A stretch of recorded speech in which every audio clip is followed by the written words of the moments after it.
నమస్తే అన్న అందరికీ నమస్కారం. ఈ రోజు కువైట్ లో ఉన్న దినార్ రేటు విలువ గురించి తెలుసుకున్నాం.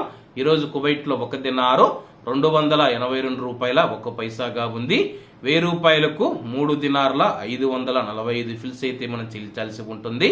10,000 రూపాయలకు 35 దినార్ల 450 ఫిల్స్, 20,000 రూపాయలకు 70 దినార్ల 900 ఫిల్స్, 30,000 రూపాయలకు 106 దినార్ల 350 ఫిల్స్ అయితే మనం చెల్లించాల్సి ఉంటుంది. 40,000 రూపాయలకు 141 దినారు 800 ఫిల్స్, 50,000 రూపాయలకు 177 దినార్ల 250 ఫిల్స్, 1,00,000 రూపాయలకు 354 దినార్ల 500 ఫిల్స్ అయితే మనం చెల్లించాల్సి ఉంటుంది. అలాగే నిన్న ఉదయం కువైట్ లో ఒక దినారు 282 రూపాయల 35 పైసలుగా ఉంది. నిన్నటికి ఈ రోజుకి 34 పైసలు తగ్గి ఈ రోజు కువైట్ లో ఒక దినారు 282 రూపాయల 1 పైసా వద్ద స్థిరపడినట్టు మార్కెట్ వర్గాలు వెల్లడించాయి. ఇవన్న ఈ రోజు కువైట్ లో మన దినార్ రేటు. మరిన్ని విశేషాలతో రేపటి వీడియోల దగ్గర వద్దాం. అంతవరకు అందరూ బాగుండాలి, ఎందులో మనం ఉండాలి. అందరికీ నమస్తే అన్న, జై హింద్.